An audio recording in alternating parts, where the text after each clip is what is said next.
Globalization on the rise.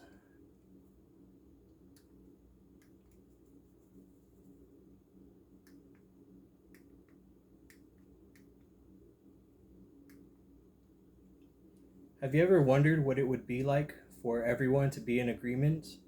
That is the idea behind globalization. While it may be difficult for everyone to be in complete agreement, globalization has been on the rise for decades. Although, like with just about anything else, globalization might have some downsides. It is a good thing to move on.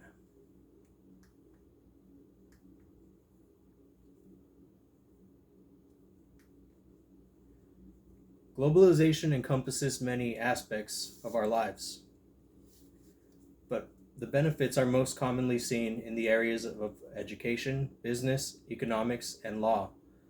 Schooling becomes increasingly standardized not only because in assessments and evaluation, but also in terms of process, policies, and procedures. In globalization economics, political, economic, political, and social issues, Bernadette argues that in globalizing education, students are no longer being taught for educational purposes, but rather for training purposes in order to obtain a career. Materials are developed for teachers to deliver the curriculum without having to interpret the curriculum, and this puts them in the position of being mechanical teachers rather than pedagogic savants. While I agree that it is lessening the efficacy of the teacher's role, it also provides the student to do their own research and ask questions to come to the appropriate conclusion and obtain a proper understanding of the information being presented. This would in turn allow students to be more self-sufficient, capable, competent individuals in whichever fields they end up in the future.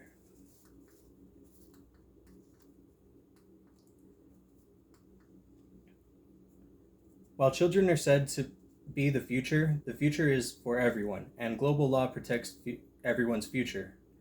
Heritage law is said to protect customs which are not bound by territory and is reflected by international cooperation.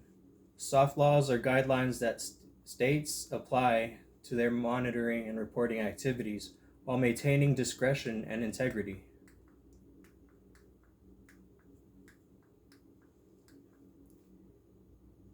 In benefits of legal globalization, soft law, a case study of heritage law, Susanna demonstrates how global law isn't tailored to national interests, but rather universal interests. Environmental practices are an example of projects which fall under this type of enforcement. Global laws can always be challenged and amended to support global interests.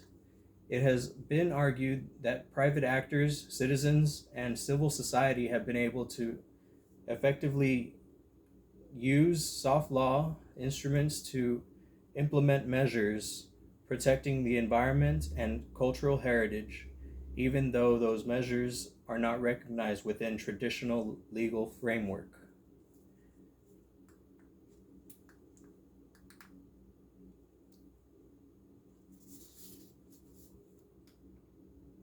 Do internet because environmental protection measures have been implemented, many businesses have had to adopt practices to remain productive and relevant and maintain an edge. In relation to internationalization, flexibility refers to the ability to expand an organization's workforce or recalibrate labor input. In his article, Maximizing the Benefits of Internationalization, a moderating role of labor flexibility, Hung Jung et al. Investigate these abilities.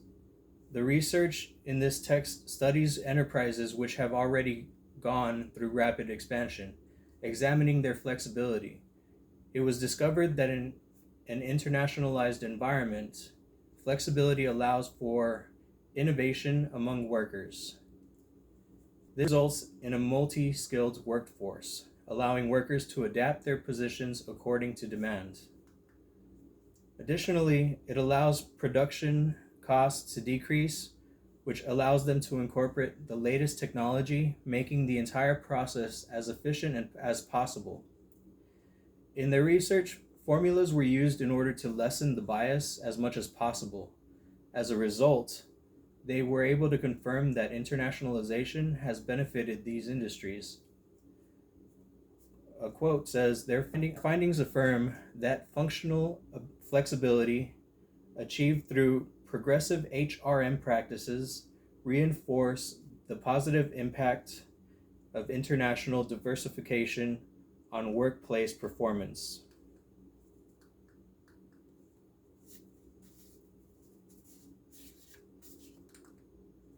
Because diversification is becoming common practice, considering internationalization of higher education, the benefits can be greatly seen economically in their article, Do International Classes Pay Off? A cost-benefit analysis of the internationalization of higher education in Flanders. Christophe de Witt and Maria Sonsen explain that as foreign students attend colleges in other countries, their expenses extend to needs outside of academia. Students, families visiting also contribute greatly to the economy. Students are immersed in the culture and society of the location of their schools, allowing them the opportunity to become more social and in unfamiliar environments. Schools are supported by grants for foreign students, allowing them to maximize attendance. Moreover, internationalization leads universities to compete for a global pool of talents, fostering competition and increasing visibility and reputation. This allows universities the recognition to become a top school, which in turn compels additional students to desire attending these educational institutions in the future.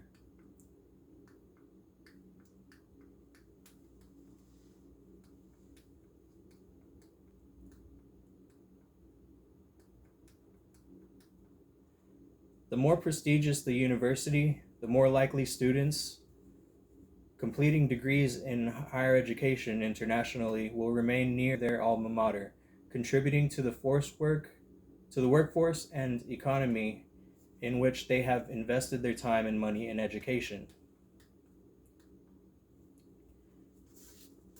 When so many people are traveling internationally and are contributing to the fostering economy, the economy benefits globally.